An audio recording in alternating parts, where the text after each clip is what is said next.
সম্প্রতি চীন সফরে গিয়ে ভারতের উত্তর পূর্বাঞ্চলীয় 7 সিস্টার্স খ্যাত 7টি রাজ্য নিয়ে বাংলাদেশের অন্তর্বর্তী সরকারের প্রধান উপদেষ্টা ডক্টর মোহাম্মদ ইউনূসের করা মন্তব্যে ভারত জুড়ে তোলপাড় সৃষ্টি হয়েছে। ডক্টর ইউনূস ভারতের উত্তর পূর্বাঞ্চলকে স্থলবেষ্টিত এবং বাংলাদেশকে এই অঞ্চলের সমুদ্র প্রবেশাধিকারের অভিভাবক হিসেবে উল্লেখ করেছেন।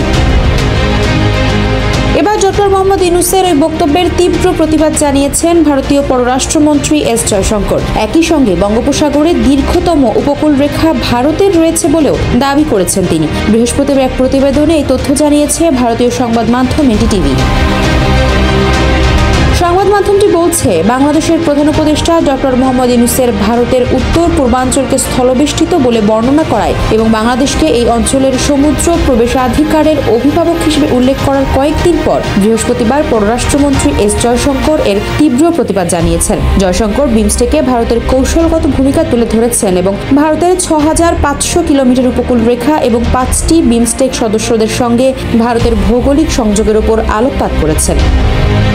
যমুনা ইলেকট্রনিক্স ঈদে ডাবল খুশি অফার সিজন 3, যে কোনো পণ্য কিনলেই পাচ্ছেন নিশ্চিত ঈদ উপহার। জয়শঙ্কর এক বিবৃতিতে বলেছেন, তাদের বঙ্গোপসাগরের দীর্ঘতম উপকূল রেখা রয়েছে যা প্রায় 6500 কিলোমিটার। ভারত কেবল 5টি বিমস্টেক সদস্যের সঙ্গেই সীমান্ত ভাগ করে না, তাদের বেশিরভাগকে সংযুক্তও করে এবং ভারতীয় উপমহাদেশ ও আসিয়ানের মধ্যে সংযোগের একটি বড় অংশ প্রদান করে।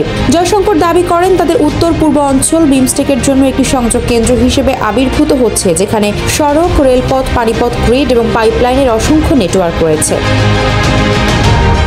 ভারতীয় এই পররাষ্ট্রমন্ত্রী আরও দাবি করেন, তারা এই ব্যাপারে সচেতন যে বৃহত্তর ভৌগোলিক ক্ষেত্রে পণ্য, পরিষেবা এবং মানুষের সুষ্ঠু প্রবাহের জন্য তাদের সহযোগিতা এবং সুবিধা প্রদান একটি অপরিহার্য পূর্বশর্ত। এই ভূকৌশলগত বিষয়কে মাথায় রেখে তারা গত দশকে বিমস্টেককে শক্তিশালী করার জন্য ক্রমবর্ধমান শক্তি এবং মনোযোগ নিবেদন করেছেন। তারা আরও বিশ্বাস করেন, সহযোগিতা একটি সমন্বিত দৃষ্টিভঙ্গি, পক্ষপাতদুষ্ট বিষয় নয়। সম্প্রতি 4 দিনের চীন সফরে গিয়ে প্রধান উপদেষ্টা ডক্টর মোহাম্মদ ইউনূস ভারতের উত্তর পূর্বাঞ্চলের 7টি রাজ্যের ব্যবসায়িক সম্ভাবনা নিয়ে কথা বলেন। তিনি বলেন, ভারতের পূর্বাঞ্চলে 7 সিস্টার্স নামে পরিচিত 7টি রাজ্য। এই রাজ্যগুলো ভারতের স্থলবেষ্টিত অঞ্চল।